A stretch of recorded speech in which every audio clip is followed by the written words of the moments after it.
So hi guys, welcome back to Krishnagiri cooking. எட்டனால எடுத்த உடனே கொதிக்க வச்சுருக்கிறேன்னு பார்க்குறீங்களா? இது வந்து பால், ஏலக்காய், பருப்பு நல்லா வேகிறதுக்கு போட்டுருக்கிறோம். இது வெந்த உடனே கீழே இறக்கி வச்சுட்டு பால்கோவா போட்டு நல்லா ஒரு மிக்ஸ் கொடுத்து அதுக்கப்புறமா எடுத்துன்னு போய் மிஷினில் போட்டு நைஸாக பேஸ்ட் மாதிரி ஆட்டி எடுக்க போகிறோம்.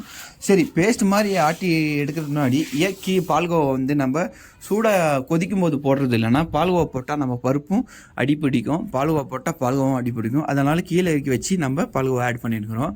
ஸோ அதுக்கப்புறமா நம்ம எசன்ஸ் போட்டுருக்கிறோம். அதுக்கப்புறமா பால்கோவா என்ன போட்டோன்னு சொல்லி காமிக்கணும்னு சொல்லி இந்த ஃபோட்டோ எடுத்து வந்து காமிக்கிறேன். அப்புறமா எசன்ஸ் போட்டு சர்க்கரையை போட்டு நல்லா ஒரு மிக்ஸ் கொடுத்துடுங்க.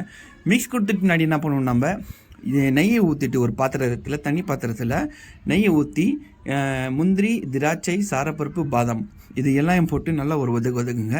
வதக்கும் போது திராட்சை உங்களுக்கு பபுள்ஸ் மாதிரி உப்பும்.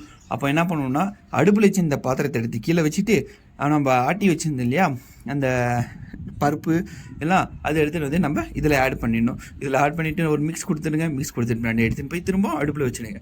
அடுப்பில் வச்சுட்டு முன்னாடி நல்லா கொதி வர வரைக்கும் வெயிட் பண்ணணும். நீங்கள் அந்த கொதி வர வரைக்கும் நீங்கள் வந்து விடாமல் கிண்டிக்கிட்டே இருக்கணும். பருப்பு பாயசத்தில் என்ன பிரச்சனைனா இதுதான் பிரச்சனை. இந்த பருப்பு பாயசம் செய்கிறதுக்கு முன்னாடி அவங்க பெண்டி கண்டிப்பாக கல்லிடும். ஏன்னா இந்த பருப்பு பாயசம் லைட்டாக நீங்கள் ஏமாந்தால் கூட கீழே அடிப்பிடிச்சிடும். அதனால் வந்து விடாமல் கிண்டிக்கிட்டே இருக்கணும். சரி, கிண்டி முடிச்சுட்டு கீழே இறக்கி வச்சுட்டு முன்னாடி அவ்வளோதாடா முடிச்சுன்னு நினச்சிங்கன்னா அப்போ கூட முடியாது. திரும்ப ஒரு 10 நிமிஷம் நீங்கள் கிண்டி தான் ஆகணும். அப்போ தான் அது வந்து அடிப்பிடிக்காமல் இருக்கும். கடைசியில் நீங்கள் மில்க் மேட் ஆட் பண்ணிவிட்டு சாப்பிட்டு பார்க்கலாம். இந்த வீடியோ உங்களுக்கு பிடிச்சிருந்தா லைக், ஷேர் கண்டிப்பாக பண்ணுங்கள். இதே மாதிரி இன்னும் நிறைய வீடியோ நான் உங்களோட பார்க்க போகிறேன். Tata bye, see you later.